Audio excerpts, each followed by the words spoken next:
The worst part about trying to improve your strength in lifting is that you have no idea what information to trust online. In one video, you're going to see somebody telling you that low weight and high reps is the king to building muscle. But then in the next 30 seconds, somebody will be shouting at you down the camera that you're going to be built like a twig if you're not going for heavy compound, low reps, big weight. And you're always left stuck with two questions. Number one, why do you not have that muscular look that you're desperate to achieve? And number two, how do you actually get there and what do you need to do to get closer to it? My name's Connor and I've been training for nearly 6 years. And for the first 4 of those, I literally spent those making every single mistake you could ever think of. So today I'm going to be running through what those mistakes were and how you can avoid them to make sure that you don't waste the same years that I did. The first mistake I made for years was always thinking that all I needed to get was a pump in my session. Now don't get me wrong, there is not many better feelings in this world than that burning sensation in your muscle after a juicy set of reps. But it does not equal muscular growth. In the simplest of terms, all that's happening when you get a pump is the level of lactic acid and the amount of blood being pumped into that muscle rapidly rises, which is why it begins to swell and it begins to look much bigger. Almost like if you've just filled up a big balloon with some air. And that's why you will look in the mirror and your muscles will look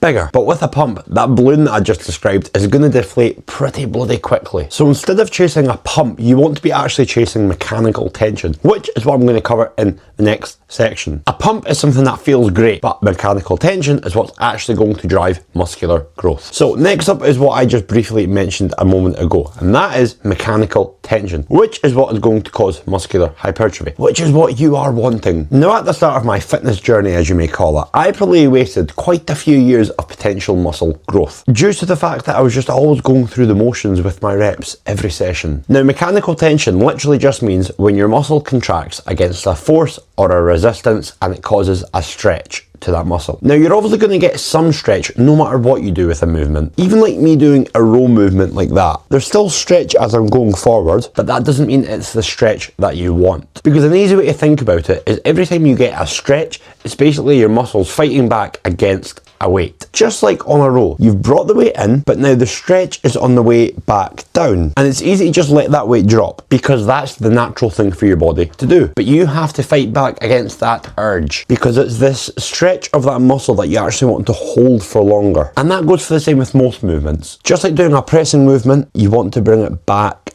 slowly. Mechanical tension and muscular hypertrophy go hand in hand. You cannot have one without the other. Now in this video, I'm going to be hitting you with quite a decent chunk of information, and I know it can be very easy to just watch this video and then go to the gym straight away and try and implement all of it. Right, I need to do this, I need to do that, I need to do that. And that in itself can be a little bit confusing, which is why I've created something completely free for you. Not only is this a training plan with sets and reps and instructions and tutorial videos on how to do every movement, but I've also actually chucked in there for you as well 3 full educational videos and documents which are going to run you through in even more detail how you can get the most out of your sessions. So it's going to be the connector between what you're going to receive in this video and how to actually implement it into your training sessions. To receive it, all you have got to do is click on the link in the description below or go to my main YouTube homepage and click on the link in my bio. 10 seconds, it will be in your inbox. Now anyways, back to the video. Next up, and we have not using intensifiers in your sessions. Intensifiers are essentially anything that you can add to a set to squeeze more out of it. Almost like with a tube of toothpaste. When you get to the end of it, but you know that there's still a tiny bit of toothpaste left in there, you're not going to chuck it out. You're going to begin to roll it up. You might begin to cut it out. You're going to do anything that you can to eke out that last little bit. Well, I hope you will anyway, because that's what I do with my toothpaste. And that's all that intensifiers are for getting the most out of your sets. So these could be anything from drop sets to supersets, AMRAPs, giant set, cluster sets, rest pause sets, slow eccentrics. You don't have to know what all of these are, but these are just a few of the things which you can add as intensifiers. Now they're going to be really beneficial for you, especially if there's a particular movement where you've completed the reps at a certain weight, but that jump up to the next weight is just that bit too much. I would generally recommend doing it at the end of your final set, almost like getting the last little bit out of your toothpaste tube. Moving on to number 4, and we have what I believe is one of the most common mistakes, and that is doing a shit ton of what I like to call junk volume. Now a couple of months ago I came home from training in Bali, and since then I've been back training in a local gym, and this is something that I see genuinely every single time I go in to train, is boys around me on the cables, on the machines, doing an unbelievably high amount of reps. I'm talking like 20 to 25 reps. That's not me to say that 20 reps won't help you grow muscle, but the issue is doing it that way is going to take you so much bloody longer. Because if you're going anything above the 15 rep range and closer to that 20 to 25 rep range, then I can almost guarantee that you are massively diminishing the quality of those reps. And I'll just use the example of a bicep curl, because I love a bicep curl and I'm going to assume that you love it too. Person 1, person 2. Person 1 does 3 sets of 20 reps. Person 2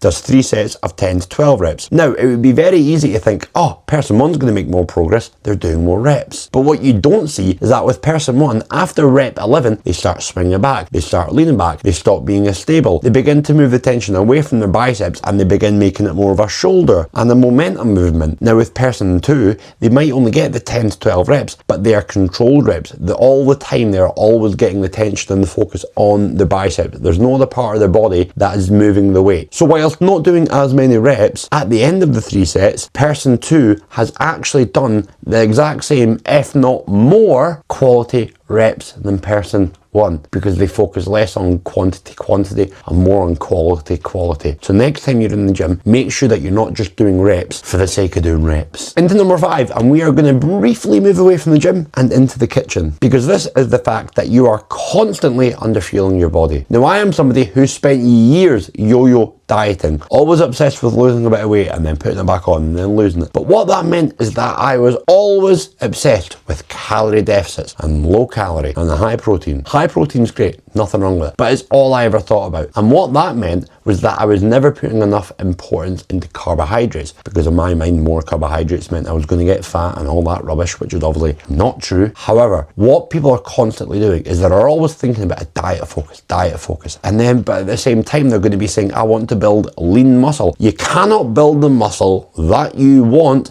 if you are constantly in a diet focus. Now, bringing your carbs down and just focusing on a bit of a lower calorie and a bit of a higher protein approach in a diet focus is fine if it is in the short term. But anything beyond that, and you're just going to be massively reducing your body's ability to build muscle. Because not only from a fueling point of view, because carbs are your body's main source of energy, by limiting them, you're limiting your body's ability to perform better in the gym. You're also limiting your body's ability to recover, because in the recovery process is actually where muscle is built. And if you are underfueling, that is going to be underfueling your body's ability to recover better. So you're going to be feeling more fatigued. You're not going to be performing as well in your next session. So please, if you want to build the muscle that you crave, that wants to build the body that you want to have, stop bloody undereating all the time. So coming in at number 6 is training with a complete lack of progressive overload. This is a term that you may have heard of before. Now, all it literally means is progressively putting more tension on your muscle over time, whether it be in a session or over a span of time. Now, the issue with my training a lot in the early days, and where a lot of people get stuck now, is that their training doesn't look like this, it looks like that. Because people have this misconception that all you need to do to build muscle is to just go into the gym and lift weights. Now, if you are lifting weights with progressive overload, then yes, that would be true, but most people are not. Now, based on what we've covered in this video so far, you now know many more ways which you can put your muscle under more intention. Chasing quality over just the pump, slower eccentrics, adding in intensifiers, add a few more quality reps. If you're doing 3 sets of 10 reps on a movement, but at set 2 and 3 you can only manage 7 reps, in week 2, if you can manage 10 reps at that second set, that is progressive overload, because you've had more quality reps in week 2 than week 1, meaning that your muscle has been put under more tension than it was in week 1. Sometimes it can be that simple. Now, when you've done all those things, then and only then do you even need to think about increasing your weight. So there should always be a way for you to progressively overload your muscle without just needing to try and chuck about more weight. Progressive overload does not just equal heavier weights. And finishing off very strong today is something that is unbelievably underrated, which is sleep. Now, we all know as adults, and anybody to be fair, that when we don't get enough sleep, we're going to feel tired, moody,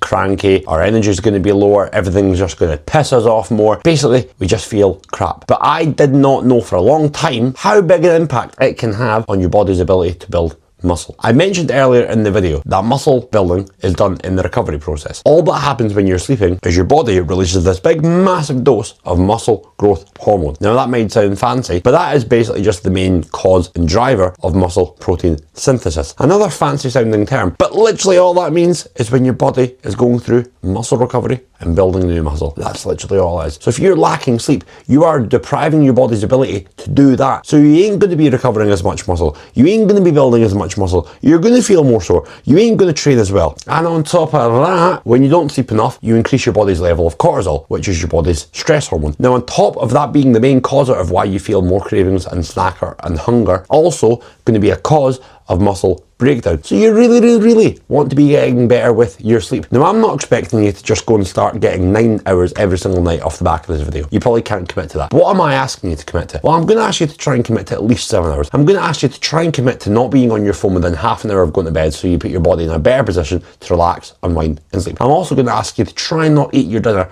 within 2 hours of going to bed, as that process of digestion can make it a bit of a bastard to try and sleep. Because you don't want to be that person in the gym, training hard, doing all the things that we've covered previously in this video. If you're then going home and sleeping for 4 hours every single night, you can train all you want, but if you're sleeping like shit, you are going to be massively reducing your body's ability to build the physique and the muscle and the body that you want. And that right there is every single mistake that I made in my early years, that I believe that if you can avoid them, you can build any fucking kind of body that you want. Now, like I said earlier, I don't expect to just go and be perfect with your training off the back of this video, but I want you to take what you've learned in this video. I want you to go into the gym and I want you to start thinking about somebody who is training properly with everything that we've spoken about. Don't just be that person that just goes to the gym and just lifts some weights, because there's a massive difference between I go to the gym and lift some weights, I go to the gym, progressively overload my muscles to build the physique that I want. And if you do that, if you're that person, I truly believe over the next few years, not weeks or months, because this is a long-term process, I truly believe the next couple of years you can build any kind of body that you want. I hope that you found this video very helpful. I loved making it. Like I said, drop me a subscribe if you haven't already.